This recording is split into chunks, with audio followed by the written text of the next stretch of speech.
Drama की starting Shao से होती है, जो हमारी फीमेल लीड है। वो हमें बता रही होती है कि आज उसकी शादी की 3rd एनिवर्सरी है। आज से 3 साल पहले शाओ लू से मिली थी, जो कि हमारा मेल लीड है।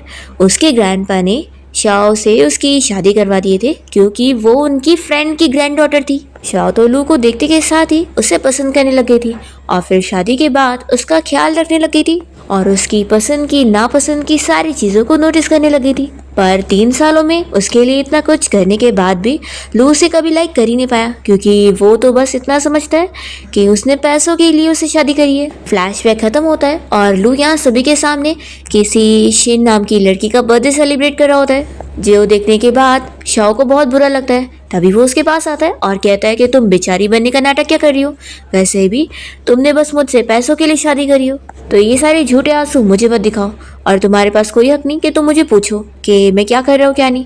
ऐसा कहकर वो चला जाता है और शाओ की बात भी नहीं सुनता कि उसने कोई पैसों के लोभ से शादी नहीं करी। फिर लू जिस लड़की का बर्थडे यहाँ सेलिब्रेट कर रहा था, शिन, वो और उसकी फ्रेंड यहाँ मिलकर शाओ का मजाक उड़ाने लगते हैं कि वो तो बस लू की नाम की वाइफ है, और लू तो उस शिन को पसंद करता है, तुम्हें नहीं, और आज तो तुम्हें दिख भी गया होगा। शाओ ये सब सुनकर बहुत ही अपसेट होती है। पर दूसरी ओर हम देखते हैं कि लू अपने फ्रेंड से बात कर रहा होता है, और वो उसे कह रहा होता है कि वो कोई उस शिन को पसंद नहीं करता है। एक्चुअली शिन की जो फैमिली है वो पैसे और बिजनेस डील के लिए इसके पीछे पड़े हुए, तो ये बस उनको दिखाने के लिए एक्टिंग कर रहा था। तो लू का फ्रेंड उसे समझाने लगता है कि अगर तू उस शिन को पसंद नहीं करता और ये सब बस तेरा ड्रामा था, तो तुझे सिस्टर इन लॉ को तो एक्सप्लेन करना चाहिए। आज वो पक्का सैड हो चुकी है। पर लू को यहाँ कोई फर्क नहीं पड़ रहा होता है, क्योंकि वो सोचता है कि वैसे भी वो भी उसके साथ बस पैसों के लिए। फिर नेक्स्ट मॉर्निंग जब शाओ और लू दोनों साथ में ब्रेकफास्ट करने के लिए बैठते हैं, तो लू को ब्रेड और मिल्क पीना पसंद नहीं आता, और वो कहता है कि तुम जानती हो कि तुम मेरे लिए नूडल्स बनाती हो और मैं वही खाता हूँ। पर शाओ से कुछ ना जवाब देते हुए मेरी आंटी से कहने लगती है कि मेरा खाकर हो गया है, तो मैं कंपनी जा रही हूँ। तभी वो गुस्से में चिल्लाता है कि कल रात क्या मैंने कुछ गलत बोला जो तुम गुस्सा हो रही हो। शाओ कहती है कि तुमने कहा था ना कि मेरे पास कोई हक नहीं कि मैं तुमसे कुछ पूछूं, तो आखिर मेरे पास ये भी तो हक नहीं है कि मैं तुम्हारे लिए कुकिंग करूंगी। तो अभी मेरी आंटी बात को संभालते हुए कहने लगती है कि बॉस मैडम का ऐसा कोई मतलब नहीं था, वो तो बस अभी कल रात की वजह से नाराज है। तो लू से कहता है कि तुमने मेरे ग्रैंडपा को अपना इनोसेंट रूप दिखाकर मुझसे फोर्सली शादी करी हो, वो भी अपनी मर्जी से, मेरी मर्जी इसमें नहीं लगी है, तो फिर आखिर इसमें मैंने तुम्हारे साथ क्या गलत किया? अगर इतना ही बुरा लग रहा है तो एक काम करो, डिवोर्स के लिए फाइल कर दो। तो फिर शाओ तुरंत ही डिसीजन लेकर उसे कह देती है कि ठीक है, मैं तुमसे डिवोर्स लेना चाहती हूँ, और कल ही तुम डिवोर्स फाइल करने के लिए सिविल अफेयर्स ब्यूरो के बाहर पहुँच जाना। ये सुनते के साथ ही लू तो शॉक होता है, क्योंकि उसे यकीन ही नहीं आता कि वो इतनी जल्दी डिवोर्स के लिए मान जाएगी। फिर शाओ तो यहाँ से सीधा काम का बोलकर अपने होटल पहुँचती है। यहाँ पर मैनेजर उसे बताने लगता है कि होटल में फाइट हो गई है। शाओ कहती है कि मैनेजर वांग, क्या अब ये छोटे छोटे इश्यूज भी मुझे सॉल्व करने पड़ेंगे? इतना तो तुम खुद कर ही सकते हो। तो मैनेजर बताता है कि एक्चुअली में जिसने फाइट करी है वो कोई और नहीं बल्कि आपके हस्बैंड की बहन मिस सूजी है। तो फिर शाओ तुरंत ही पार्टी में जाती है जहाँ पर सूजी ने एक बंदे को मारी होती है। शाओ सोच रही होती है कि इन 3 सालों में इसने कभी मुझे सिस्टर इन लॉ की तरह ट्रीट नहीं करी और हमेशा प्रॉब्लम क्रिएट करती रहती है ताकि मैं इसके लिए सॉल्व करूँ। इसे क्या लग रहा है कि मैं अभी भी करूँगी? बिल्कुल नहीं। या लू की बहन सूजी को अभी भी लग रहा होता है कि शाओ उनकी डॉग है और वो उसके लिए सारा काम करेगी। तो वो कह रही होती है कि बताओ, मैंने तो फाइटिंग कर ली हूँ, अब तुम इस चीज़ को कैसे हैंडल करोगी? तो फिर शाओ भी कह देती है कि मैंने पहले ही बोली थी कि यहाँ होटल में फाइटिंग करना अलाउड नहीं है, तो पुलिस यहाँ पर आती होगी, अब तुम उन्हें जवाब देना। तो ये सुनकर सूजी शॉक हो जाती है कि तुमने पुलिस को बुलाई हो। वो उसे चिल्लाने लगती है कि तुम्हारी इतनी हिम्मत, मैं मॉम को बता दूंगी ना तो वो तुम्हें छोड़ेंगे नहीं।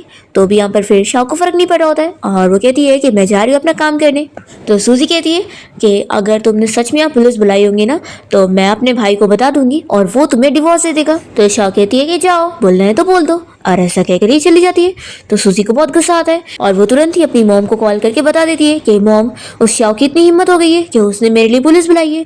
तो फिर इसकी मॉम भी बहुत ही गुस्सा होती है और कहती है कि रुको, मैं अभी उस लड़की को यहाँ बुला के उसे सबक सिखाती हूँ। दूसरी तरफ हम देखते हैं कि लू अपने ऑफिस में होता है, पर उसे शाओ की बातें याद आ रही होती है जो आज उसने सुबह उसे बोली थी कि मैं तुमसे डिवोर्स लेना चाहती हूँ। तभी इतने में इसका फ्रेंड आता है और पूछता है कि क्या हुआ, सिस्टर इन लॉ अब तो उससे डिवोर्स लेना चाहती है। तो लू कहता है कि ऐसा कैसे हो सकता है, वो आखिर मेरी वाइफ की पोजीशन ऐसे थोड़ी ना छोड़ेगी, पैसों के लिए तो उसने मुझसे शादी करी थी।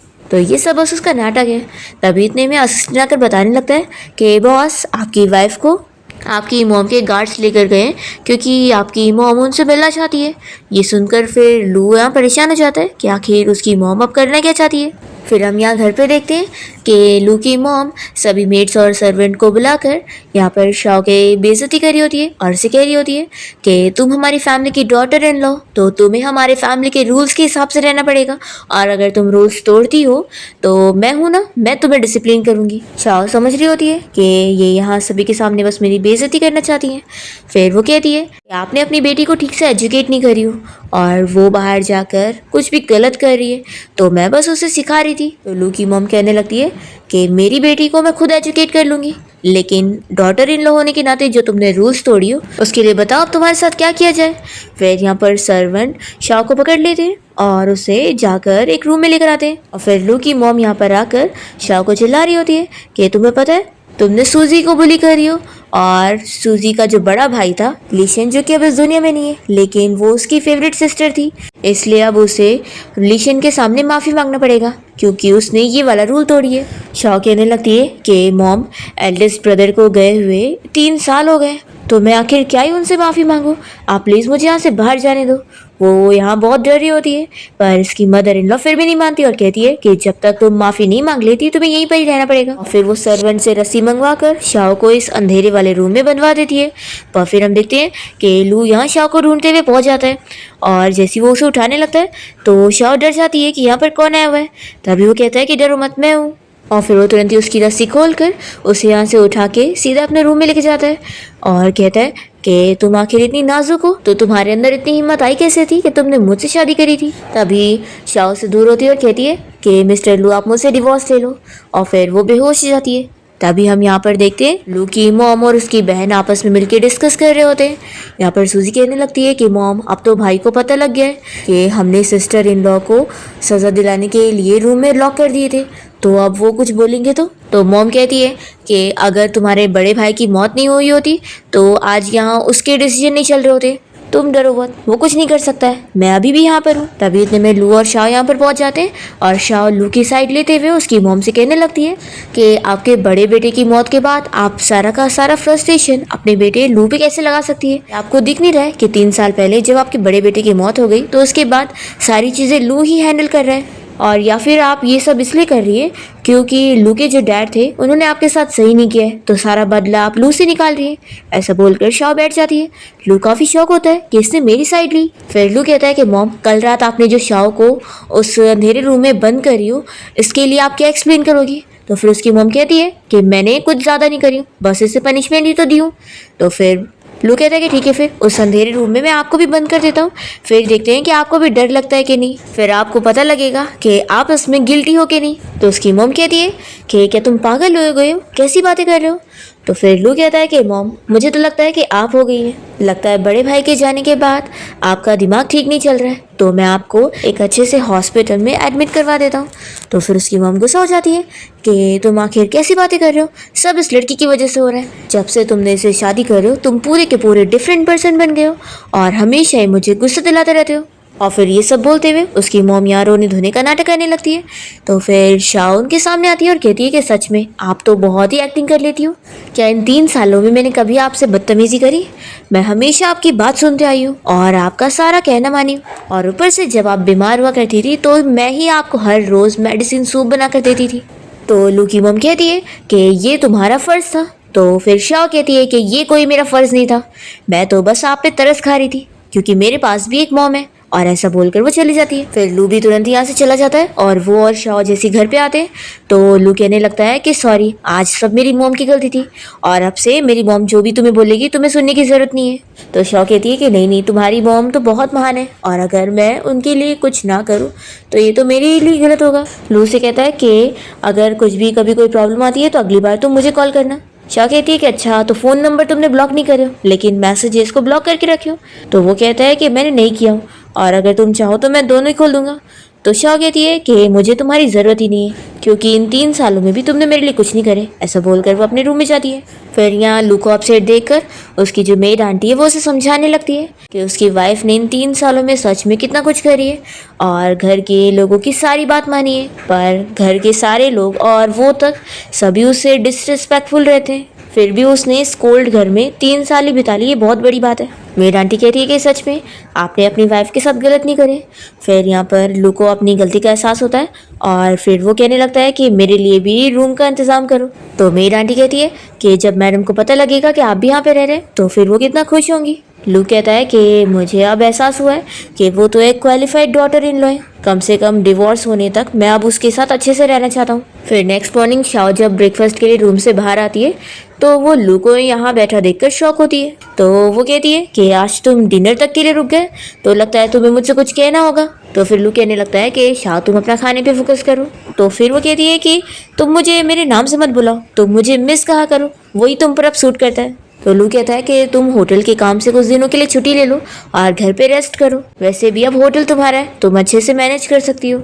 तो फिर वो कहती है कि इसका क्या मतलब है। तो लू बताता है कि ग्रैंडपा भी तुमसे बहुत खुश है कि तुमने होटल इतना अच्छे से मैनेज करी हो, तो वो होटल तुम्हें ही दे रहे। शाह पूछती है कि क्या डिवोर्स के बाद भी वो मुझे मिलेगा। तो फिर वो कहता है कि ऑफ कोर्स। शाह सोचती है कि अच्छा, तो ये मुझे अच्छे से कोऑपरेट करने के लिए रिश्वत दी जा रही है। शाह कहती है कि फिक्र मत करो, मैं तुम्हें परेशान नहीं करूंगी और तुम्हारे साथ डिवोर्स लेने के लिए अच्छे से कोऑपरेट करूंगी। तो अब मैं जाती हूँ अपने पेरेंट्स के घर से अपना हाउस होल्ड रजिस्ट्रेशन लेकर आ जाती हूँ, तुम अपना खाना एंजॉय करो। ऐसा बोलकर वो चली जाती है और लू सोचता है कि आखिर वो मेरी बातों का गलत मतलब क्यों समझ के गई है। फिर शाओ जब अपने घर पहुंचती है तो वो अपने दोनों भाइयों से छुपते छुपाते हुए ऊपर रूम की तरफ जा रही होती है, पर वो दोनों से देख लेते हैं और कहने लगते हैं कि आज हमारे घर में बहुत ही रेयर गेस्ट आई हुई है। अरे ये तो मिस्टर लू की वाइफ है, मैडम लू, आखिर ये यहाँ पर क्या कर रही है। फिर यहाँ पर शाओ का बड़ा भाई जैसे उसे देखता है तो पूछता है कि तुम आखिर इतनी पतली कैसे हो गई हो, क्या वहाँ पर तुम्हें खाना नहीं मिल रहा है। तो ये कहती है कि ऐसी बात थोड़ी ना है, असल में मैं वेट लॉस कर रही हूँ। तो उसका भाई कहता है कि नहीं, इतना ज़्यादा पतला होना ठीक नहीं है, तुम्हें क्या खाना है बताओ। तो फिर शाओ बताने लगती है कि मुझे अपने रूम में से कुछ चीज़ लेना है, तो मैं वही लेने जा रही थी। शाओ के दोनों भाई गैस कर लेते हैं कि ज़रूर लू ने उसे बुली किया है। तो फिर एक भाई तो यहाँ पर लू को सबक सिखाने के लिए खड़ा होने जा रहा होता है, तो दूसरा उसे रोकता है। फ्लैशबैक में हमें दिखाते हैं कि शाओ के दोनों भाई ने उसे मना किए थे कि वो लू से शादी ना करे, क्योंकि वो तो उसे पसंद ही नहीं करता, तो क्या पता वो शादी के बाद उसे बुली करेगा। पर शाओ ने जिद करी थी कि नहीं, मैं उसी से शादी करूंगी, और वो अपना लगेज लेकर निकल रही थी। तो फिर उसके भाई ने गुस्से में उसे कह दिया था कि ठीक है फिर जाओ, और फिर रोते हुए हमारे पास वापस मत आना। तो शाओ चली गई थी। फिर शाओ जैसे बाहर निकल रही होती है तो वो इस हाउस होल्ड रजिस्ट्रेशन को देखते हुए सोचती है कि वैसे भी वो मुझे पसंद नहीं करता है, तो जो इंसान मेरे लायक नहीं है उसके साथ रहकर कोई फ़ायदा नहीं है, उससे दूर होना बेहतर रहेगा। तभी इतने में लू अपनी कार लेकर यहाँ पर आया होता है और उसे बताने लगता है कि ग्रैंडपा ने हम दोनों को साथ बुलाया हुआ है। तो फिर वो कहती है कि तुम मुझे कितना रूडली कह रहे हो, तुम अपना चले जाओ, मैं तुम्हारे साथ नहीं जाऊंगी। और फिर वो तुरंत ही टैक्सी में बैठकर खुद ही चली जाती है। घर पे हम देखते हैं कि ग्रैंडपा तो यहाँ पर सूजी को डांट रहे होते हैं, कैसे कैसे वो फाइटिंग वगैरह कर सकती है, उसकी वजह से वहाँ पुलिस आ गई। उसकी मॉम उसकी साइड लेते हुए कहने लगती है कि डैड आखिर ये आपकी ग्रैंड डॉटर है और ये इतनी छोटी है तो गलती तो होती रहेगी। तो ग्रैंडपा चिल्लाते हैं कि इसकी गलती की वजह से तुमने शाओ को पनिशमेंट दी, ये सब मैं नहीं झेल सकता। अब शाओ यहाँ पर आएगी और तुम दोनों को उससे माफ़ी मांगना होगा। फिर शाओ और लू जैसे घर पर आते तो ग्रैंडपा शाओ से बहुत ही अच्छे से बात करते और कहते हैं कि बेटा तुम यहाँ बैठ जाओ। फिर वो उसे कहने लगते हैं कि वो अगर मैंने सीसीटीवी फुटेज ना देखा होता तो मुझे तो पता ही नहीं लगता कि घर पे यहाँ तुम्हें इस तरीके से बुली किया जा रहा था। तो फिर ये सुनकर लू शॉक होता है, उसे तो लग रहा था कि इसने ही ग्रैंडपा को जानबूझ के कंप्लेन करी है। फिर यहाँ पर ग्रैंडपा तुरंत ही पहले लू की मॉम को कहते हैं कि तुम इसी वक्त शाओ से माफ़ी मांगोगी।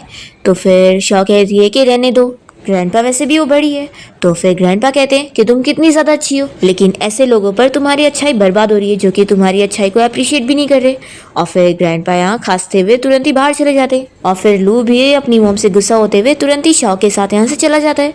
फिर यहाँ लू की मॉम और उसकी बहन आपस में बातें करने लगते हैं कि फिर शाओ ग्रैंडपा के सामने अपनी अच्छी सी इनोसेंट मुंह दिखाते हुए प्यारी डॉटर इन लॉ बन के गई है। तो मॉम कहती है कि अगर तुम्हारा बड़ा भाई यहाँ पर होता तो ज़्यादा अच्छा होता। फिर हम देखते हैं कि लू अपने ग्रैंडपा से बात करने जाता है। तभी वो उसे कहते हैं कि शाओ तुम्हें कितना अच्छे से ट्रीट करती है, लेकिन तुम हो के ठीक है अब जाओ यहाँ से, मुझे तुमसे और कोई बात नहीं करनी। फिर लू और शाओ जब साथ में कार से जा रहे होते तो लू शाओ से सॉरी कहता है कि मैंने तुम्हें गलत समझा था, मुझे लगा था कि ग्रैंडपा को तुम नहीं बताई हो, इसलिए उसके लिए सॉरी। शाओ से कहती है कि कल तुम सुबह रेडी हो जाना, हम दोनों कल सिविल अफेयर्स ब्यूरो जाएंगे अपना डिवोर्स फाइल करने के लिए।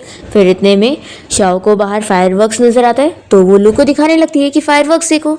तो फिर बाहर देखते के साथ ही लू सोचता है कि मैंने आज तक ही किसी को बताया नहीं कि मुझे फायरवर्क्स पसंद है, तो इसे कैसे पता। शाओ सोचती है कि आखिर मैं इससे 3 सालों से इतना प्यार जो करती हूँ तो इतनी आसानी से थोड़ी ना ख़त्म हो सकता है। वो फ्लैशबैक में फिर याद करने लग जाती है कि कैसे जब वो यहाँ लू के घर पे आई थी तो उसकी सारी पसंद की चीज़ों को अपनी डायरी में नोट करके लिख रही थी। शाओ यहाँ रोते हुए सोचती है कि चलो अच्छी बात है, वैसे भी ये वन साइड लव अब ख़त्म हो जाएगा। फिर नेक्स्ट डे दोनों कोर्ट जाकर अपना डिवोर्स फाइल करके बाहर निकलते और इस बारे में डिस्कस कर रहे होते कि अब उनके पास 1 महीने का टाइम है, उसके बाद उन लोग का पूरा डिवोर्स हो जाएगा। तभी इतने में लू को अचानक से वॉमिटिंग जैसा फील होने लगता है तो शाह उसके पास जा रही होती है। वो कहता है कि मेरे पास मत आओ, तो फिर वो उसके पीछे हाथ सहलाते हुए कहती है कि वॉमिटिंग ही तो हो रही है, इतना क्या बुरा मान रहे हो। तो लू तो शाह की बात सुनकर उसे देखते ही रह जाता है। शाओ से कहती है कि तुम टाइम निकाल के हॉस्पिटल चले जाना, ऐसा बोलकर वो तुरंत ही चली जाती है। फिर लू जब यहाँ हॉस्पिटल आता है तो उसका डॉक्टर फ्रेंड उसका चेकअप करने के बाद बताने लगता है कि वो पैनिक हो रहा है, इस वजह से उसकी तबीयत खराब हो गई है और ये ज़्यादा काम करने के स्ट्रेस की वजह से हो रहा है। तो लू कहता है कि तू बकवास करना बंद कर और मुझे मेडिसिन लिख दे। फिर रात में जब लू घर पे आता है तो वो शाओ को इंस्टेंट नूडल्स खाते हुए देखकर पूछता है कि तुम ये क्यों खा रही हो। तो वो कहती है कि तुम कहाँ यहाँ आ गए। वो कहता है कि मेरा घर है, तुम्हें क्यों नहीं आ सकता। तो शाह कहती है कि ठीक है तुम्हारी मर्जी, और वो जा रही होती है तो जल्दी से उसका हाथ पकड़ के रोकता है और कहता है कि तुम अब बड़ी हो तो तुम्हें खुद का भी तो ख्याल रखना चाहिए। तो वो कहती है कि फिक्र मत करो, तुम्हारे बिना मैं अकेले अच्छे से रह लूंगी, खाऊंगी भी और जीऊंगी भी। तो वो उसे बताने लगता है कि कल मेरे बड़े भाई की एनिवर्सरी है तो बहुत लोग आने वाले, अगर तुम नहीं चलना चाहती हो तो कोई बात नहीं, तुम यहाँ घर पे अपना ख्याल रख सकती हो। तो कहती है कि इसकी ज़रूरत नहीं है, मैं जाऊँगी और अपनी वाइफ वाली ड्यूटी पूरी करूँगी, क्योंकि अब वैसे भी हमारी शादी के लास्ट 30 डेज बचे हुए, उसके बाद तो हमारा डिवोर्स हो जाएगा। और ऐसा बोलकर वो सीधा अपने रूम में चली जाती है। फिर नेक्स्ट डे दोनों घर आ जाते हैं और यहाँ पर उसके भाई की एनिवर्सरी चल रही होती है, जिसमें लू की मॉम अपने बड़े बेटे लिशन के लिए बहुत रोई जा रही होती है और कह रही होती है कि तुम मेरे सबसे प्यारे बेटे थे। तो उनको रोता हुआ देखकर यहाँ पर लू भी परेशान होता है। तभी यहाँ पर उसके अंकल कहने लगते कि अब तुम्हारा भाई तो नहीं रहा, लेकिन तुम यहाँ पर हो और तुम्हें इस फैमिली को संभालना है। लू को चक्कर आ रहा होता है तो शाओ से पूछती है कि तुम्हें क्या हुआ है। तो फिर वो कहता है कि कुछ नहीं, डॉक्टर ने भी ठीक से बता नहीं पाया है कि मुझे क्या हुआ है। तो अंकल पूछते हैं कि क्या हुआ, तुम काम से काफ़ी ज़्यादा थक गए हो। तो ग्रैंडपा कहते हैं कि तुम यंग लोग भी ना आजकल इतनी जल्दी थक जाते हो। तो वो लू से कह देते हैं कि तुम मेरे साथ रिलैक्स होने के लिए 2 दिन की छुट्टी लेकर चलो और वहाँ पर अपना माइंड फ्रेश करो। तो फिर लू इसके लिए एग्री करता है, पर फिर लू इतना बीमार हो जाता है कि डॉक्टर उसे यहाँ चेकअप करने आते हैं। तभी यहाँ शाओ आकर सोचने लगती है कि उसका जो बड़ा भाई था वो भी अचानक से ऐसी कोई स्ट्रेंज डिजीज़ की वजह से बीमार हो गया था और फिर मर गया था। तो ये सोचती कि नहीं, इसे कुछ नहीं हो सकता, ये बस फीवर की वजह से इतना बीमार है और कुछ नहीं। तभी शाओ को फिक्र में देखकर ग्रैंडपा उसे समझाने लगते हैं कि इसे बस फीवर हुआ है, तुम इतनी फिक्र मत करो और अपना भी ख्याल रखो। तो शाओ कहते कि ठीक है ग्रैंडपा, तो आप भी जाओ अब रेस्ट करने के लिए, मैं यहाँ पर इसका ख्याल रखूंगी। तो फिर ग्रैंडपा सभी डॉक्टर को यहाँ से लेकर जाते हैं। फिर लू को सोता हुआ देखकर शाओ उसका फेस टच कर रही होती है और कहने लगती है कि तुम इतने हैंडसम हो, तभी तो मुझे तुमसे लव एट फर्स्ट साइट हो गया था। बस अब ये कितनी बुरी बात है कि ये लास्ट टाइम है जब मैं तुम्हारी फीवर में तुम्हारे साथ हूँ और तुम्हारा ख्याल रख रही हूँ, इसके बाद फिर तुम्हारे साथ कोई और होगी। ऐसा बोलकर ये उसके ऊपर सर रख रही होती है। फिर दूसरी तरफ हम लू के अंकल को देखते हैं जो कि शेयर होल्डर्स के साथ आपस में बातें कर रहा होता है और हमें पता लगता है कि इसने लू की चाय में कुछ जहरीली दवा मिलाया हुआ है जिससे वो धीरे धीरे बीमार होता जा रहा है और इसने ही उसके बड़े भाई को भी इस तरीके से मारा था और अब इससे भी मार के रास्ते से हटाना चाहता है, क्योंकि दोनों भाई मरेंगे तभी तो कंपनी से मिलेगी। फिर नेक्स्ट डे हम देखते हैं कि लू का फीवर अभी तक नहीं गया होता है और डॉक्टर भी कुछ कर नहीं पा रहा होता है। तो फिर शॉ कहने लगती है कि ऐसे कैसे हो सकता है। इतने में ग्रैंडपा यहाँ पर आ जाते हैं और बताने लगते हैं कि लू की बीमारी का कुछ अता पता नहीं लग रहा है। तो शॉ कहती है कि ग्रैंडपा ऐसे कैसे हो सकता है, डॉक्टर ही तो इसे ठीक करेंगे ना, आखिर आप उसका ट्रीटमेंट क्यों नहीं करवा रहे? आप उसे ऐसे आधे पे नहीं छोड़ सकते। अगर आप लोग इसका ट्रीटमेंट नहीं करवाएंगे तो कोई बात नहीं, मैं लेकर जाती हूँ। और फिर ऐसे बोलकर ये लू को उठाने लगती है। तभी ग्रैंडपा बताते हैं कि कंपनी में प्रॉब्लम आ गई है। तो फिर शाओ कहने लगती है कि ग्रैंडपा आपके लिए कंपनी ज़्यादा ज़रूरी है या फिर लू? ऐसे चलता रहा तो इसे कुछ हो जाएगा। तो यहाँ पे फिर ग्रैंडपा उसे कोई न्यूज़ ला के दिखा रहे होते हैं। फिर शाओ देखती है न्यूज़ में बताया जा रहा होता है कि जैसे लू का बड़ा भाई मर गया तो कंपनी की सिचुएशन खराब हो गई, और इस वजह से लू ने भी खुद मरने की कोशिश की है क्योंकि वो कंपनी को ठीक से नहीं संभाल पा रहा। ऐसा ये लोग रिपोर्टर सारी न्यूज़ बना रहे होते हैं। फिर ये दिखाने के बाद ग्रैंडपा इसे समझाने लगते हैं कि हम लू के बारे में ये चीज़ लीक नहीं होने दे सकते कि वो बीमार है, नहीं तो फिर जो बाहर रूमर फैल रही है वो सच साबित हो जाएगी कि इसने जानबूझ के अपनी जान लेने की कोशिश की है। और फिर ऐसे जो वो सारे शेयर होल्डर्स हैं वो ऐसे ही चालाक बैठे हुए, वो लू को तुरंत ही हटाने के लिए प्लान बनाने लग जाएंगे। इसलिए तुम थोड़ा वेट करो, मैं अच्छे डॉक्टर का इंतजाम करता हूँ। ऐसा बोल के ग्रैंडपा यहाँ से चले जाते हैं। फिर शाओ तो यहाँ पर लू के लिए बहुत ही परेशान हो रही होती है और अपसेट होकर कहने लगती है कि तुम कब ठीक होगे, और फिर वो यहीं पर ही सो जाती है। उसके सोने के बाद लू तो यहाँ से उठ जाता है और उसे अपने कोट से कवर करके वो बाहर आता है अपने ग्रैंडपा से बात करने। और हमें यहाँ पता लगता है कि वो तो बस बीमार होने का नाटक कर रहा है, क्योंकि उसके ग्रैंडपा और उसे दोनों को अपने अंकल के बारे में पता है कि वो ये सारी हरकतें कर रहा है उसे मारने के लिए। इसलिए लू और उसके ग्रैंडपा ने प्लान बनाए कि वो बस जानबूझ के झूठा बीमार होने का नाटक करेगा। और फिर ये लोग यहाँ पर अपने प्लान के मुताबिक अंकल की पोल खोलने के लिए चले जाते हैं। फिर जब शाओ की नींद खुलती है तो मेड आंटी उसे बताने लगती है कि लू काम से गया हुआ है। तो फिर ये सुनते के साथ ही फिक्र करने लगती है कि वो अभी ठीक थोड़ी ना था, ऐसे कैसे चला गया। तो आंटी कहती है कि अभी वो ठीक है। फिर शाओ तुरंत ही न्यूज़ में देखती है जिसमें बताया जा रहा होता है कि लू का जो बड़ा भाई है वो असल में जिंदा है और अब वो वापस आ चुका है, और लू भी कोई बीमार नहीं है। और ये सारी झूठी न्यूज़ फैली हुई थी और लू अब कंपनी का चेयरमैन बन गया है और उसके अंकल को जेल हो गई है। शाओ जब ये न्यूज़ देखती है तो वो खुश हो जाती है, पर फिर वो इस बारे में सोचती है कि उसने मुझसे ये चीज़ छुपाया हुआ था।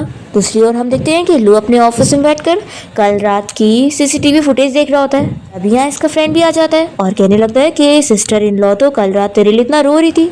लू कहता है कि वही तो, उसकी वजह से सभी को बिलीव हो पाया कि मैं सच में बीमार हूँ, लेकिन मुझे पता नहीं था कि वो मुझसे सच में प्यार करती है।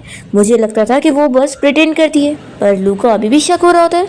तो उसका फ्रेंड कहता है कि तुझे समझ नहीं आ रहा है, वो तुझे लाइक करती है। लू कहता है कि क्या ये सच में श्योर है कि वो पक्का मुझे लाइक करती है। फिर असना फिर बताने लगता है कि ग्रैंडपा का ऑर्डर है कि आप मिस शाओ को एयरपोर्ट से पिक करने जाओ और उनके साथ ओल्ड हाउस पहुंचो। ग्रैंडपा आप लोगों से मिलना चाहते हैं। तो फिर लू जैसे ही शाओ को कॉल लगाने लगता है तो उसका कॉल लगता ही नहीं। फिर हम देखते हैं कि एयरपोर्ट के बाहर जाके वेट कर रहा होता है। तभी शाओ बाहर आती है और कहती है कि चलो फिर ग्रैंडपा ने हम दोनों को बुलाया है। तो फिर वो कहता है कि तुमने मेरा कॉल क्यों नहीं उठाई। तो शाओ कहती है कि उसकी ज़रूरत ही क्या थी। लू कहता है कि अगर तुम इस बात से गुस्सा हो जो मैंने तुमसे सच छुपाया था। तो फिर वो कहती है कि नहीं नहीं, मैं क्यों गुस्सा होंगी, हम तो हमेशा से ऐसे ही रहते हैं ना। तुम तो खुश हो गए होंगे कि तुम्हें मुझसे भी छुटकारा मिल रहा है और तुम्हारा फैमिली रियूनियन भी हो गया।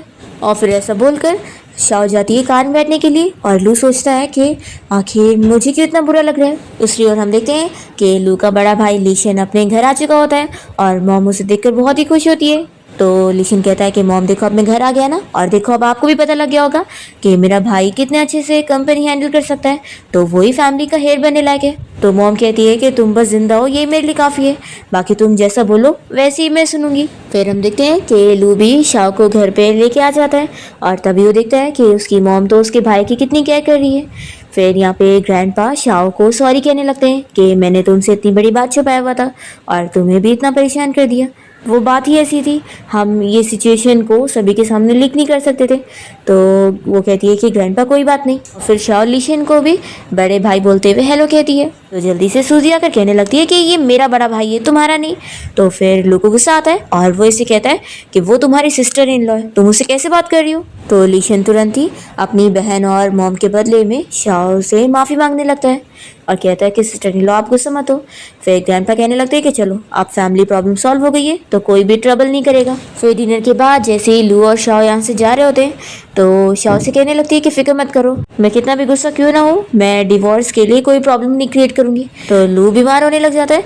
शाओ कहती है कि एक्टिंग मत करो, तुम तो ठीक थे ना। तो फिर वो कहता है कि क्या हम डिवोर्स नहीं ले सकते। शाओ शॉक होकर पूछती है कि तुम ये क्या बोल रहे हो।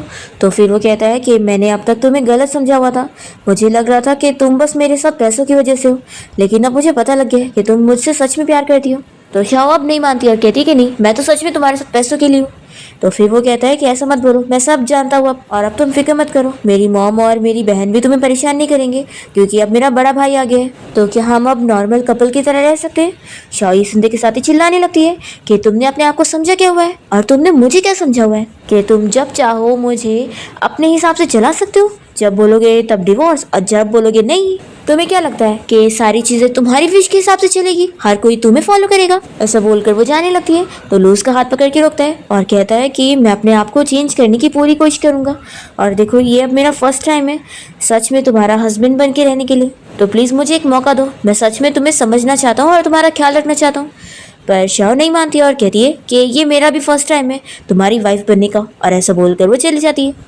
फिर शाओ अपनी फ्रेंड के साथ क्लब में ड्रिंक करने गई होती है, और यहाँ वो ड्रिंक कर करके अपनी फ्रेंड को रोते हुए सब बता रही होती है कि 3 सालों से उसने लू से शादी करी है और उसकी इतनी केयर करी और उसके लिए इतना कुछ करी, पर उसने कभी उससे प्यार किया ही नहीं और उसे कोई फर्क ही नहीं पड़ता उसकी वजह से। शाओ कहती है कि वो तो मुझे लाइक भी नहीं करता और वो किसी और को ही लाइक करता है। ऐसा बोल बोल कर वो रोई जा रही होती है। तो उसकी फ्रेंड उसे समझाने लगती है कि उस लू की वजह से तुम ऐसे परेशान मत हो, चलो हम लोग डांस करने चलते हैं। और फिर वो शाओ को डांस करने के लिए लेकर जाती है। दूसरी तरफ घर पे यहाँ लू उसका इंतजार कर रहा होता है।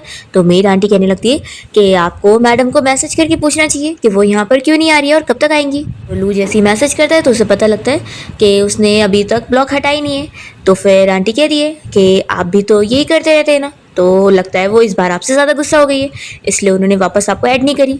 वैसे भी जब आपकी वेडिंग एनिवर्सरी वाला दिन था तो उसी दिन ही आप लोगों ने डिवोर्स फाइल करे, और इन 3 सालों में हमेशा ही मैडम ने एनिवर्सरी अकेले बनाई है और आप तो उनके साथ थे भी नहीं। तो फिर लू अपनी और शाओ की फर्स्ट एनिवर्सरी याद करने लगता है कि कैसे उसने उसके लिए केक बनाई हुई थी और उसे सरप्राइज दी थी, पर यहाँ पर वो काम से काफ़ी ज़्यादा थका हुआ था और उसे लग रहा था कि ये सब बस वो नाटक कर रही है। तो फिर वो गुस्से में चला गया था। लू अपनी गलती पर रिग्रेट कर रहा होता है। तो फिर यहाँ मेरी आंटी उसे समझाने लगती है कि आप ज़्यादा अपसेट मत हो, मुझे लगता है कि अभी ज़्यादा लेट नहीं हुई है, मिस शाओ अभी भी आपको पसंद करती है। तो ये सुनकर लू खुश होता है। फिर नेक्स्ट डे जैसे ही शाओ यहाँ घर पर आती है तो उसे देखकर मेरी आंटी खुश होने लगती है कि फाइनली आप घर तो आई।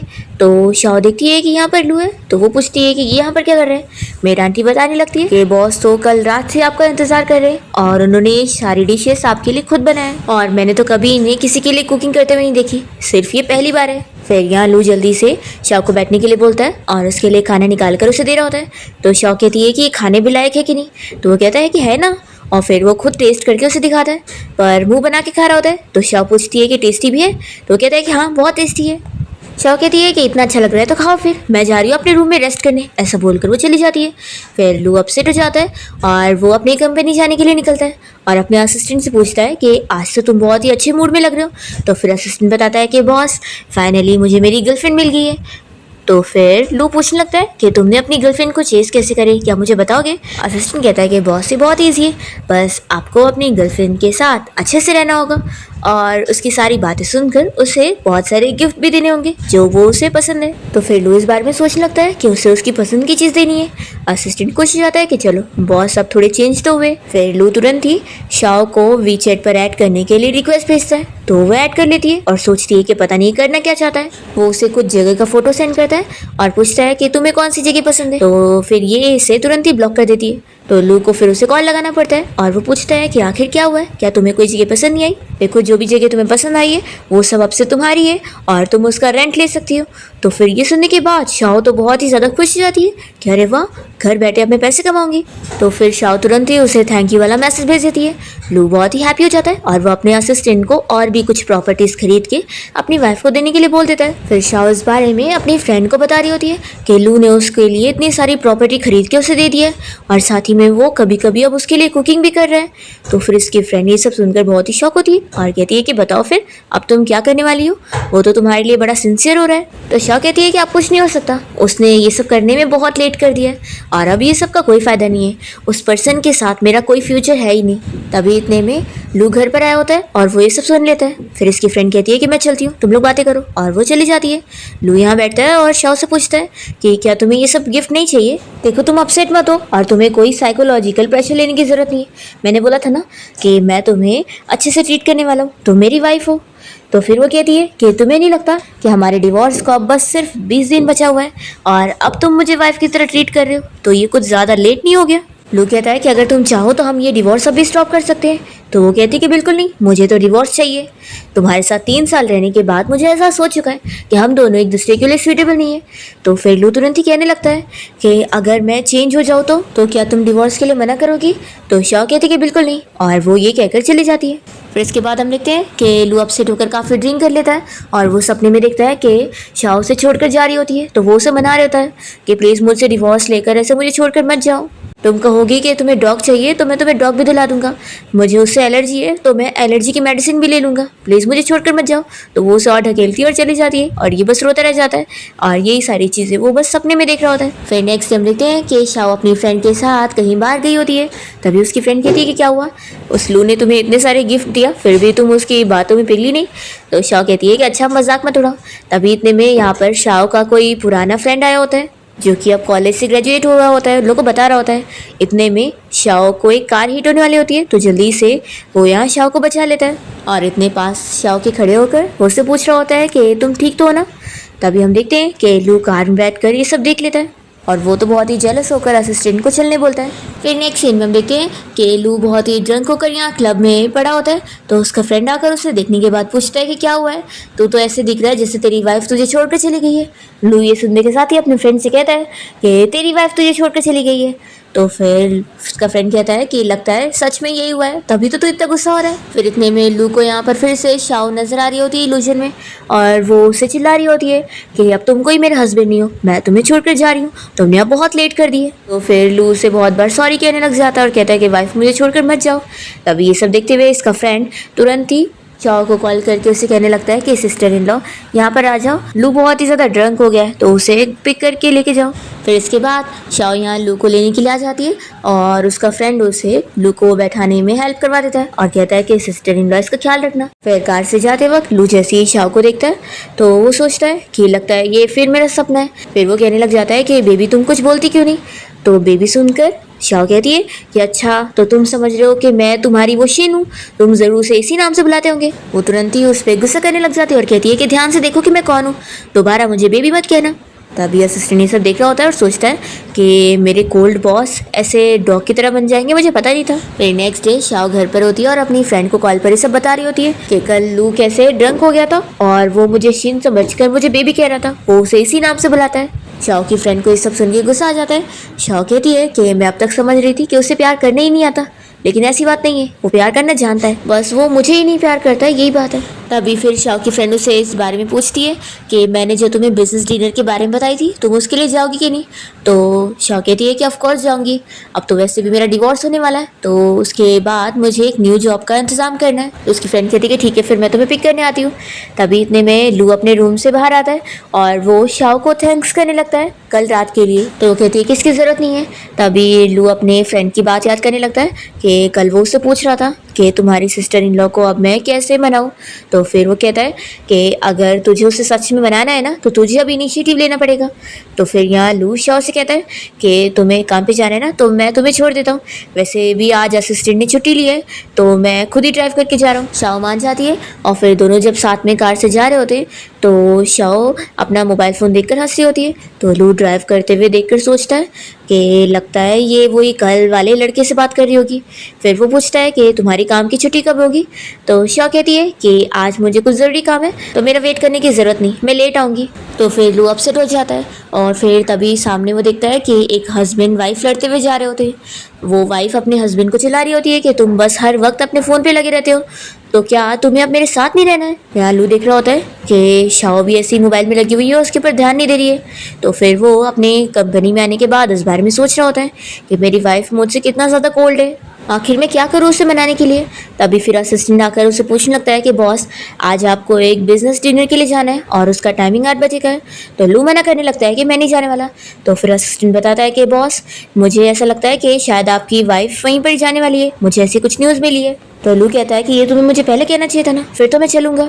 फिर इतने में लू को शिन की कॉल आती है और वो उसे बताती है कि आज जो बिजनेस डिनर पार्टी है वो मेरे अंकल ने अरेंज करे, तो बताओ तुम मेरे साथ चलोगे कि नहीं। तो लू ना चाहते हुए भी इसे हाँ ही बोलता है क्योंकि वो कुछ तो प्लान कर रहा है। फिर ये शिन तो बहुत ही खुश हो जाती है और उसकी कजिन भी कहने लगती है कि वो लू तुम्हारे एक कहने पर मान गया, लगता है वो तुम्हें सच में लाइक करता होगा। तो कहती है कि ऑफ कोर्स वो अपनी उस वाइफ को पसंद नहीं करता है और जल्दी उसे डिवोर्स दे देगा और फिर उसकी शादी मुझसे होगी। फिर हम देखते हैं कि शाओ अपनी फ्रेंड के साथ जब ये पार्टी में पहुंचती है तो उसकी फ्रेंड उसे बताने लगती है कि सॉरी, मुझे इस बारे में पहले पता ही नहीं था कि ये पार्टी असल में शिन की है और उसी की फैमिली इन्हें अरेंज करे, तो वो पक्का यहाँ पर होगी। शाओ कहती है कि कोई बात नहीं, वैसे भी हम यहाँ पर इन्विटेशन से आए, कोई खाली हाथ थोड़ी ना आए। तभी यहाँ पर शिन की कजिन शाओ को देखने के बाद उसे बताने लगती है कि आखिर ये यहाँ पर क्या कर रही है, क्या इसे इन्विटेशन मिला है। तो शिन कहती है कि ऐसा तो नहीं हो सकता, ज़रूर ये लू के नाम पर ही यहाँ पर आ गई होगी, शेमलेस कहीं की। तो फिर इसकी कजिन कहती है कि फिक्र मत करो, ये बिना इनविटेशन के यहाँ पर आई है, ये गांव वाले लोग सच में ऐसे होते हैं, इन्हें कोई तमीज़ ही नहीं है, मैं इसे अभी यहाँ से निकालती हूँ। और फिर ये कजिन जाकर शाओ का हाथ पकड़ के उसे बाहर निकालने की कोशिश करती है और कहती है कि तुम बिना इन्विटेशन के यहाँ पर आ गई हो, बेशरम कहीं की। फिर सभी लोग ये सुनकर शाओ की बेइज्जती करने लग जाते हैं कि कुछ लोग कितने बेशरम होते हैं। तभी जल्दी से शिन रोकती है कि जाने दो, अगर इसके पास इन्विटेशन नहीं है तो, आखिर ये मेरी गेस्ट हुई ना, तो इसे यहीं पर रहने दो। तो फिर शाओ शिन को इनविटेशन कार्ड दिखाते हुए बताती है कि तुम्हारे डैड ने खुद मुझे इनविटेशन भेजा यहाँ पर आने के लिए। तो शिन को ये सुनने के बाद शौक लगता है। शाओ से बताने लगती है कि लगता है तुम्हें पता नहीं है कि मैं कितनी सारी प्रॉपर्टीज़ की ओनर हूँ और मेरे पास इतने सारे बिजनेस है और ये सब मुझे लू ने दिया है, क्या उसने तुम्हें बताया नहीं कि अब ये सब की ओनर मैं हूँ। तो शिन का मुंह बंद हो जाता है और वो अपनी फ्रेंड से कहती है कि तुम जो बैठो इसे यहीं पर रहने दो। फिर तभी इतने में सामने से वेट्रेस खाना लेकर आ रही होती है, तो शिन जानबूझ के बीच में पैर करके वेट्रेस को गिरा देती है ताकि वो गरम गरम खाना शाओ के ऊपर गिर जाए और फिर यहाँ शाओ का तो पैर जल जाता है। ये देखकर शिन को खुशी मिल जाती है और इतने में लू पार्टी में आया होता है, तो सभी लोग बातें करने लगते हैं और शिन जल्दी से उसे मिलने चली जाती है। शाओ सोचती है कि 3 साल पहले भी हमारे बीच में इतनी दूरियां थी और आज भी, और शायद ये हमेशा ही रहेंगी। फिर इतने में जैसे ही लू यहाँ शाओ को देखता है तो तुरंत ही उसके पास भाग कर आता है और उसके पैर में चोट देखकर पूछता है कि तुम्हारा पैर कैसे जल गया। तो शाओ से चिल्लाने लगती है कि ये सब तुम्हारी वजह से हुआ है। तो यहाँ पर लू तुरंत ही उसे उठा लेता है।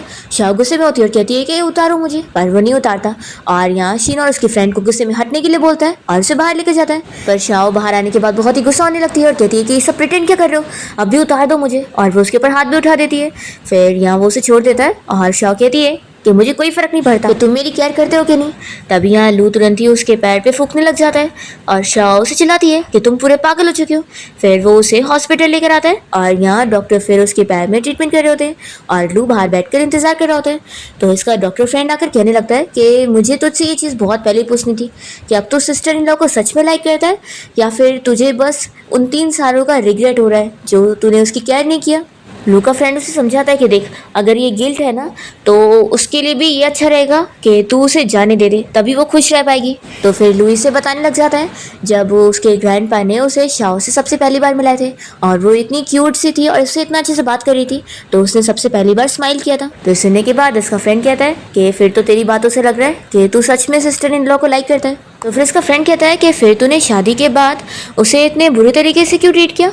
तो फिर लुई से बताने लगता है कि जब मेरी शादी हुई थी तब मेरे लिए शादी इतनी इंपॉर्टेंट नहीं थी और मुझे तो बस फैमिली के लिए टूल बनाया जा रहा था, क्योंकि मेरा बड़ा भाई उस वक्त घर पे नहीं था और इस वजह से मुझे बहुत चिढ़ हो रही थी, जो कि मैंने शाओ पर निकाल दिया और उस पर ध्यान ही नहीं दिया। पर मैं अब अच्छे से जान गया हूँ कि ये गिल्ट नहीं है, बल्कि मैं उसे सच्ची में लाइक करता हूँ, बस मुझे बहुत लेट एहसास हुआ है। फिर नेक्स्ट मॉर्निंग जैसे ही शाओ उठती है तो वो लू को अपने पास बैठा देखकर शॉक होती है और कहती है कि तुम यहाँ पर क्या कर रहे हो। तो फिर वो बताता है कि मैंने कल रात की पार्टी की सीसीटीवी फुटेज देखा और मुझे साफ पता लगा है कि उस शीन की वजह से तुम्हारे पैर में चोट लगी थी, इसलिए मैंने उस शीन के साथ अपने बिजनेस करना छोड़ दिया हूँ। शाओ कहती है कि क्या हुआ, तुम्हारी बेबी इस वजह से गुस्सा नहीं होगी। तो फिर लू ये सुनते के साथ ही याद करता है कि जब वो बहुत ही ड्रंक हो गया था और शाओ के साथ कार में बैठकर जा रहा था तभी उसने उससे बेबी बोला था। फिर ये तुरंत ही इसे एक्सप्लेन करता है कि उस दिन जो मैंने तुम्हें बेबी बोला था वो मैं तुम्हें ही कह रहा था। वो तुरंत ही शाओ को पुरानी चीज़ों के लिए एक्सप्लेन करते हुए कहने लगता है कि मैं सच में तुम्हें लाइक करता हूँ। शाओ कहती है कि क्या तुम मेरे साथ ऐसे मजाक करना बंद करोगे? तो फिर वो कहता है कि मैं सच कह रहा हूँ, देखो अब तो मैं उस शिन को बिल्कुल कांटेक्ट भी नहीं करने वाला हूँ। मैं बस बिजनेस के लिए उसके साथ ये सब एक्टिंग कर रहा था क्योंकि वो भी बिजनेस के लिए मेरा फ़ायदा उठा रही थी, लेकिन अब तो हमारे बीच में ये भी नहीं रहा है, मैं उससे बिल्कुल नहीं मिलने वाला। शाओ ये सब सुनने के बाद उसे कहती है कि तुम चाहे जो करो मुझे कोई फ़र्क नहीं पड़ता। तो लू कहता है कि रुको, मैं भी तुम्हारे साथ तुम्हारी मॉम से मिलने चलने वाला हूँ, उन्होंने मुझे कॉल करके बुलाया है कि उनकी तबीयत ठीक नहीं है। ये सुनकर शाओ कहती है कि ये कब हुआ? फिर दोनों साथ में शाओ की मॉम के घर पे पहुंचते हैं और लू ने यहाँ साथ में गिफ्ट्स भी लेकर आया होता है। तो शाओ कहने लगती है कि ये सब तुमने कब खरीदे? तो वो कहता है कि मैंने सब पहले से ही खरीदा था, मॉम को पसंद आएगा। फिर जैसे ही शाओ की मॉम लू को देखती है तो वो तो बहुत ही खुश हो जाती है और कहने लगती है कि तुम गिफ्ट भी लेकर आए हो। फिर वो इन लोग के साथ बैठकर बातें करती है और कहने लगती है कि लू तुम तो जल्दी घर आती नहीं हो और इतने दिनों बाद आए हो। तो वो कहता है कि मॉम सॉरी, अब से मैं अक्सर शाओ के साथ यहाँ पर आया करूँगा। फिर वो पूछने लगता है कि शाओ के दोनों भाई कहाँ पर हैं? तो फिर मॉम बताती है कि वो दोनों अब भी बाहर गए हुए।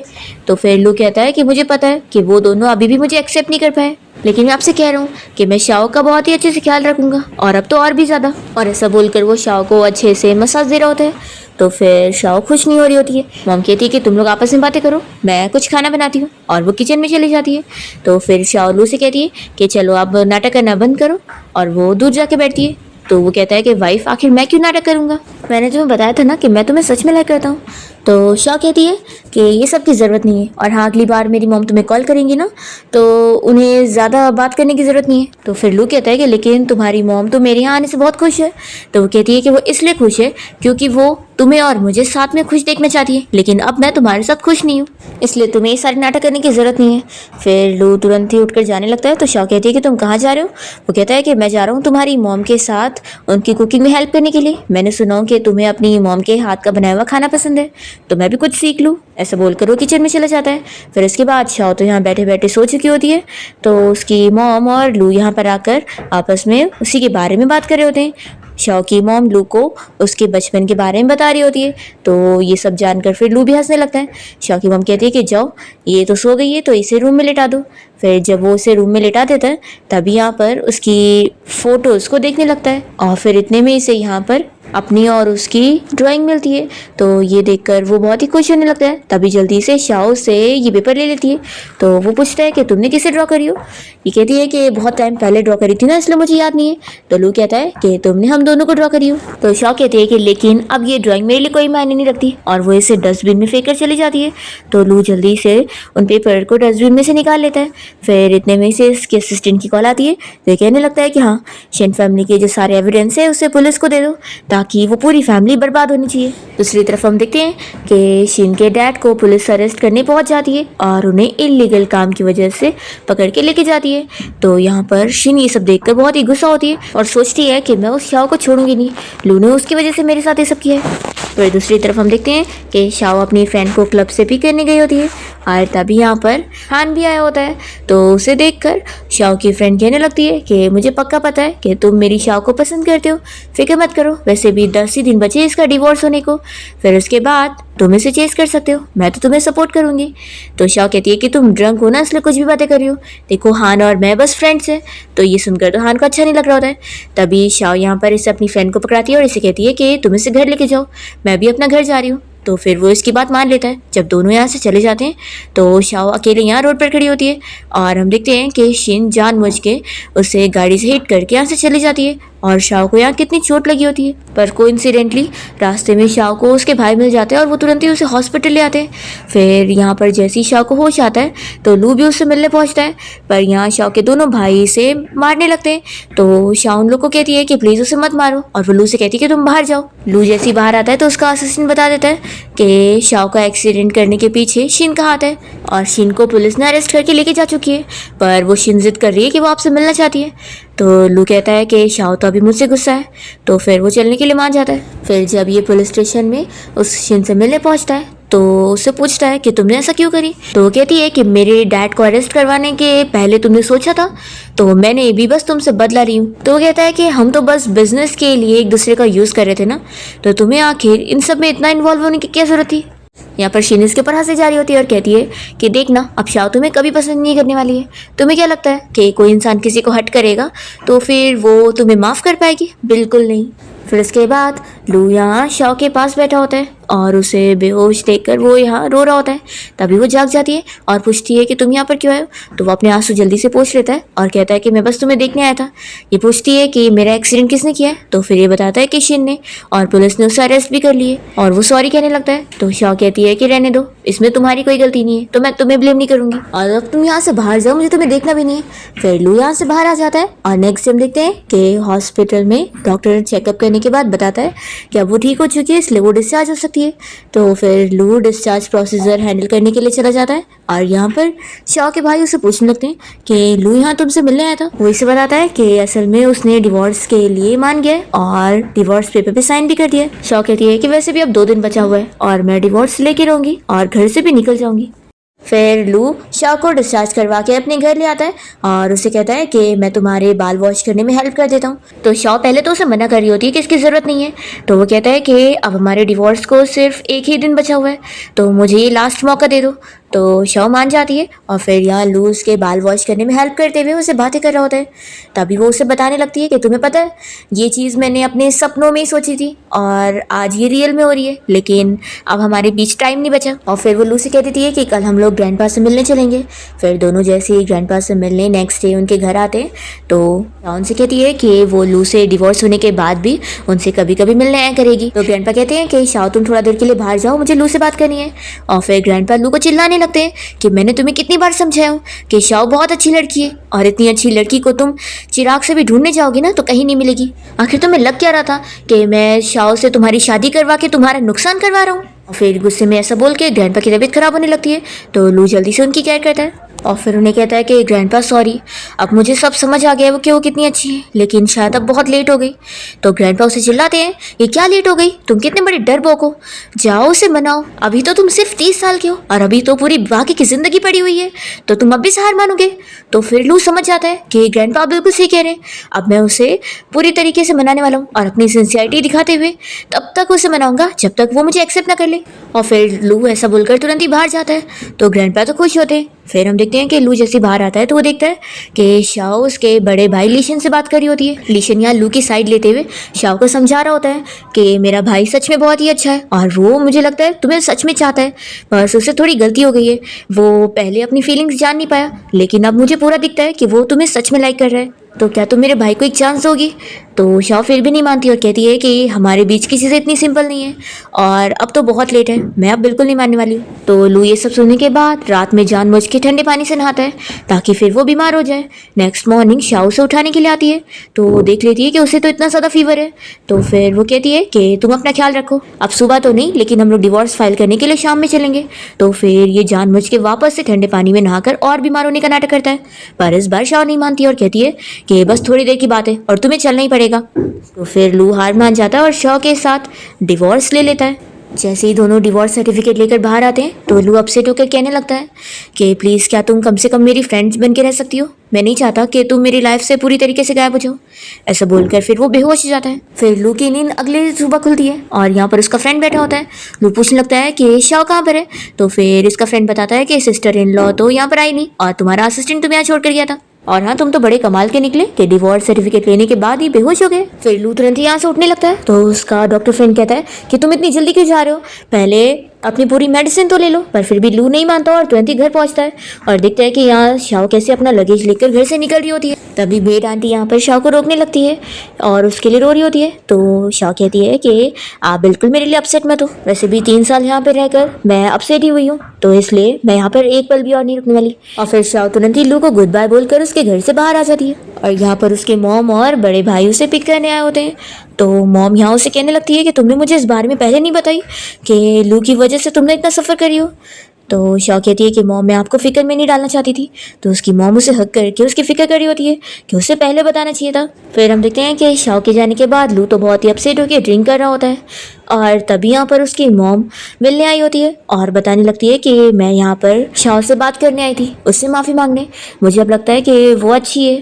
तो लू कहता है कि मॉम अब बहुत देर हो चुकी है, उसका और मेरा डिवोर्स हो गया। तो ये सुनने के बाद उसकी मॉम को गुस्सा आ जाता है और वो चिल्लाती है कि ऐसे कैसे वो तुम्हें डिवोर्स दे सकती है, उसने अपने आप को क्या समझी हुई है, आखिर उसकी इतनी हिम्मत हुई कि उसने मेरे बेटी को कम समझी। तो फिर लू कहता है कि मॉम आप अपना यहाँ पर गुस्सा हो, मैं जाता हूँ। तो उसकी मॉम कहती है कि रुको, क्या उसके जाने की वजह से तुमने अपनी यह हालत बनाए हुए हो? तुमने सच में मुझे बहुत डिसअपॉइंट किया है। लोग गुस्से में चिल्लाता है कि मॉम अब बहुत देर हो चुकी है, ये आपको मुझे पहले बोलना चाहिए था, और अब वो मुझे छोड़कर जा चुकी है तो मैं ऐसे ही रहने वाला हूँ। फिर लू की मॉम तुरंत ही शाओ को कॉल लगाती है और बाहर रेस्टोरेंट में उसे मिलने पहुंचती है। तो शाओ उनसे कह देती है कि अब मेरे और लू के बीच में सब कुछ खत्म हो चुका है, लेकिन मैं फिर भी आपसे कुछ बोलना चाहती हूँ। तो उसकी मॉम कहती है कि बोलो।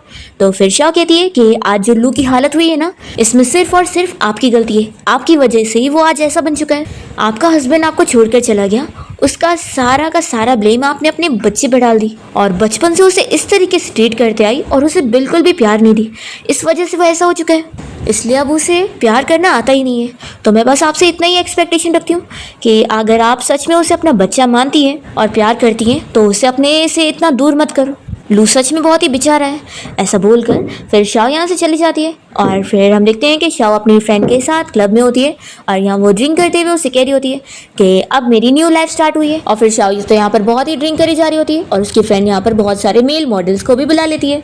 पर फिर हम देखते हैं कि लू को जैसे इस बारे में पता लगता है कि शाओ यहाँ पर है तो वो उसे लेने के लिए पहुंच जाता है, पर यहाँ पर शाओ उसके साथ जाने के लिए बिल्कुल नहीं मान रही होती है। तो फिर उसकी फ्रेंड भी कह देती है कि मिस्टर लू तुम यहाँ से चले जाओ। तो फिर लू को जाना ही पड़ता है और फिर नेक्स्ट डे लू अपने असिस्टेंट के साथ कार से कंपनी की तरफ जाते हुए उसे कह देता है कि मेरे लिए भी एक घर खरीदो, वो भी शाओ के बाजू वाला ही घर। फिर ऑफिस के बाद लू शाओ के डॉग को वॉक कराने जाता है और फिर उसे बताता है कि मैं तुम्हारे डॉग को वॉक कराने गया था। तो फिर वो कहती है कि अच्छा इतना कुछ। फिर वो उसे अपना डॉग लेकर अपने घर की तरफ जा रही होती है और लू को पीछे देखकर वो चिल्लाती है कि तुम मुझे फॉलो क्यों कर रहे हो। तो फिर वो बताता है कि मेरा भी घर बाजू में है। शाओ ये देखकर शॉक होती है और पूछती है कि तुम यहाँ पर क्यों रह रहे हो। तो वो कहता है कि मैं तुम्हें लाइक करता हूँ और इसलिए मैं तुम्हारे नज़दीक ही रहना चाहता हूँ और तुमसे दोबारा शादी करना चाहता हूँ। शाओ से समझाती है कि हमारा अब भी डिवोर्स हुआ है। तो फिर वो कहता है कि कोई बात नहीं ना, मैं तुमसे अब भी जवाब नहीं मांग रहा हूँ, मैं बस तुम्हारे नज़दीक रहना चाहता हूँ और अगर तुम्हें कुछ भी मेरी ज़रूरत रहेगी तो तुम किसी भी वक्त मुझे कॉल करके बुला सकती हो। शाओ कहती कि रहने दो, इसकी ज़रूरत नहीं है और वो अपने घर चली जाती है, दरवाज़ा भी बंद कर लेती है। तो लू बाहर से फिर उसकी बातें सुनने लगता है। वो हान से कॉल पर बात कर रही होती है और हान उसे क्लास रियूनियन पार्टी के लिए इन्वाइट कर रहा होता है। तो शाओ जाने के लिए मान जाती है। तो बाहर से लू ये सुनने के बाद सोचता है कि वो अपने फ्रेंड्स लोग से मिलने जा रही है तो मुझे भी जाना चाहिए।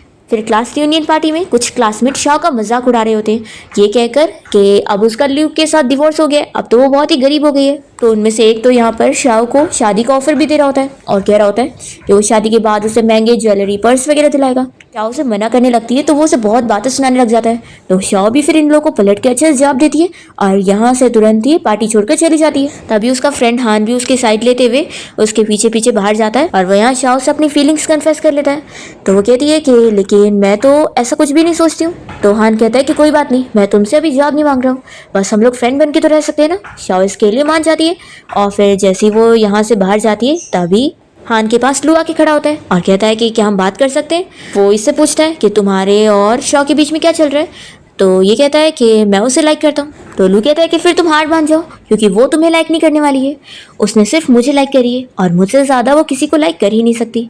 तो फिर हान कहता है कि फिर तो मैं कहूँगा कि तुम कितने ज़्यादा कोल्ड और हार्टलेस हो जो तुमने उसकी लाइकिंग्स का ये सिला दिया है, इसलिए मैं भी हार नहीं मानने वाला हूँ। ऐसा बोलकर हान यहाँ से चला जाता है। फिर नेक्स्ट सीन में हम देखते हैं कि लू जब अपनी कंपनी में होता है तो उसका फ्रेंड उसे बताने लगता है कि तेरी वाइफ वहाँ ऑक्शन पार्टी में गई हुई है। तो लू कहता है कि तुझे कैसे पता लगा। तो उसका फ्रेंड कहता है कि उसने अपने पोस्ट पे डाली है, लगता है उसने तुझे ब्लॉक करी इसलिए तुझे पता ही नहीं चला। लू को गुस्सा आ रही होती है और फिर वो भी ऑक्शन पार्टी में जाने के लिए निकलता है। हम देखते हैं कि शाओ हान के साथ ऑक्शन पार्टी के लिए गई होती है और उसे थैंक्स कर रही होती है कि अगर तुमने मुझे टिकट ना दिए होते तो मैं यहाँ पर आ भी नहीं पाती। तभी फिर यहाँ पर शाओ जब न्यूज़ देख रही होती है तो उसे पता लगता है कि लू फ्लाइट से यहीं पर ही आ रहा था और उसकी जो फ्लाइट थी वो अचानक से बीच रास्ते में ख़राब हो गई और फ्लाइट के एक्सीडेंट से कितने लोगों की मौत हो गई है। शाओ ये सुनते के साथ ही रोने लग जाती है और वो तुरंत ही हॉस्पिटल पहुंचती है, पर उसे यहाँ लू की कोई खबर नहीं मिल रही होती है, तो वो रोई जा रही होती है। पर इतने में वहाँ पर लू पहुंच जाता है और शाओ जल्दी से उसे हक कर लेती है और उसे कहने लगती है कि मुझे लगा था कि तुम मर गए हो।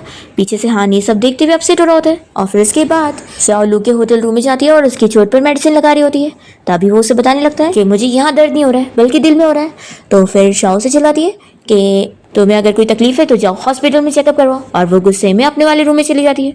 फिर जब ऑक्शन इवेंट स्टार्ट हो जाता है तो सभी लोग यहाँ पहुँच जाते हैं। यहाँ पर शाओ को एक वास खरीदना होता है जिसके लिए वो बिडिंग लगाती है, तो लू और हान भी बिडिंग लगाने लग जाते हैं। दोनों एक दूसरे को हराने के लिए बहुत ज़्यादा बिडिंग लगा रहे होते हैं, पर लू फिर बहुत ही ज़्यादा अमाउंट में लगाकर बिडिंग को जीत जाता है और वो कहता है कि शाओ मैंने ये तुम्हारे लिए लिया हूँ, पर वो गुस्सा होकर चली जाती है, तुम पूरे पागल हो चुके हो, आखिर इतने महंगे में कोई खरीदता है।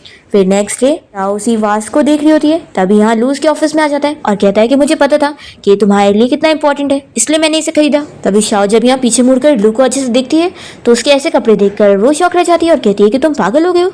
तो वो कहता है कि बिल्कुल नहीं, अगर तुम्हें ऐसा स्टाइल पसंद है तो मैं ऐसा बनने के लिए रेडी हूँ। और फिर वो उसे अलग अलग डांस भी करके दिखा रहा होता है और कहता है कि तुम्हें ऐसा डांस स्टाइल वाला बॉय पसंद है तो मैं वैसा बन जाऊंगा। शाओ कहती है कि तुम्हें आखिर क्या लग रहा है कि तुम मुझे सच में लाइक करते हो। तो वो कहता है कि हाँ मैं सच में करता हूँ। तो शाओ कहती है कि बिल्कुल नहीं, तुम्हें बस अब अजीब लग रहा है क्योंकि मैं जो तुम्हें इतने 3 सालों से लाइक करती थी और अब मैं नहीं कर रही हूँ, इसलिए तुम्हें गिल्ट फील हो रहा है, तुम्हें अब रिग्रेट हो रहा है जिससे तुम लाइकिंग समझ रहे हो।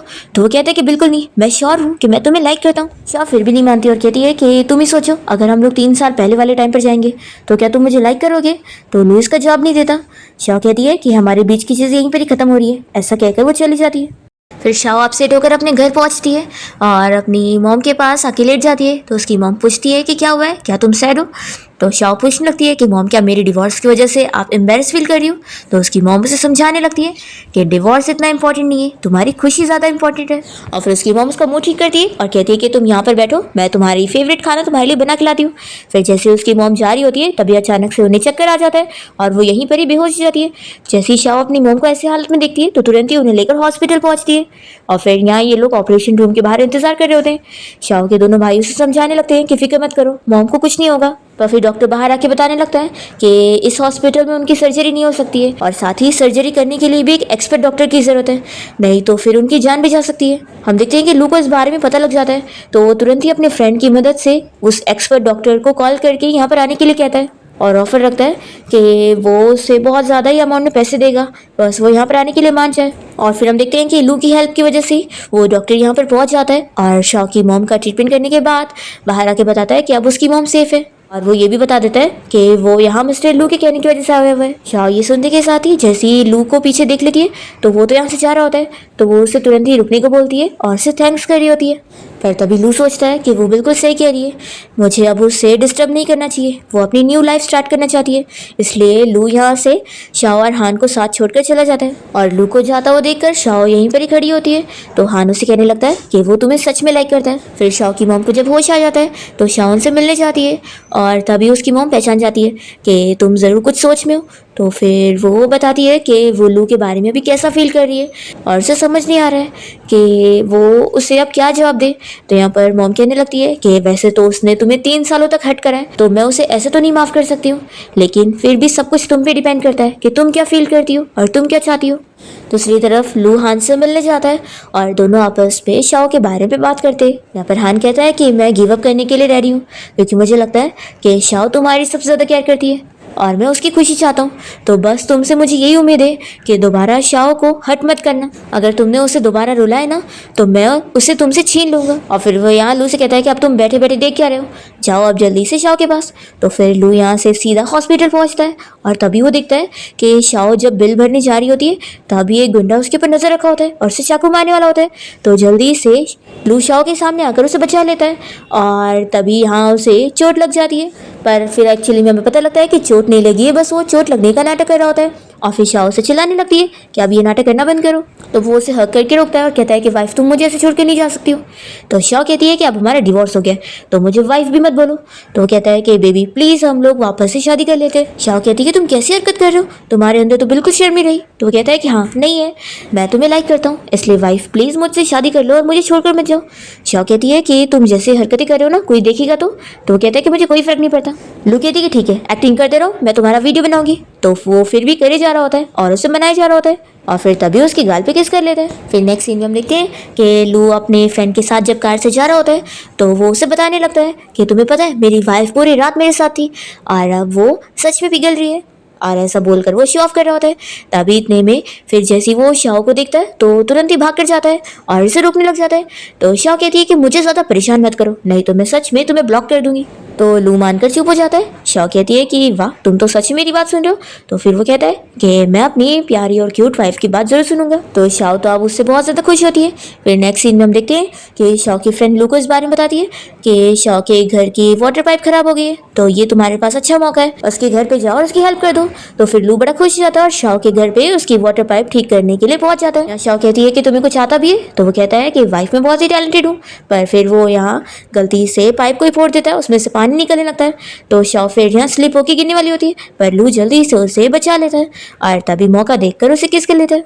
पर फिर शाओ जल्दी से यहाँ से भाग लेती है। तो फिर लू उसके पास टॉवेल लेकर पहुंचता है और ये उसे देखकर सोचती है कि अब ये मेरा एक्स हस्बैंड है, आखिर मैं कैसे इसे अप्लाई कर सकती हूँ। फिर नेक्स्ट सीन में हम देखते हैं कि शाओ जैसे अपने घर से बाहर निकलती है तो इसे लू बाहर खड़ा हुआ मिल जाता है और वो इसे कहने लगता है कि अब तुम्हें मेरे लिए रिस्पॉन्सिबल होना पड़ेगा, आखिर वो मेरी फर्स्ट किस थी। शाओ कहती है कि ये सारी बकवास बंद करो और सीधे बोलो कि क्या काम था। तो लू बताता है कि ग्रैंडपा तुम्हें बहुत मिस कर रहे हैं और उन्होंने हम दोनों को साथ घर बुलाया।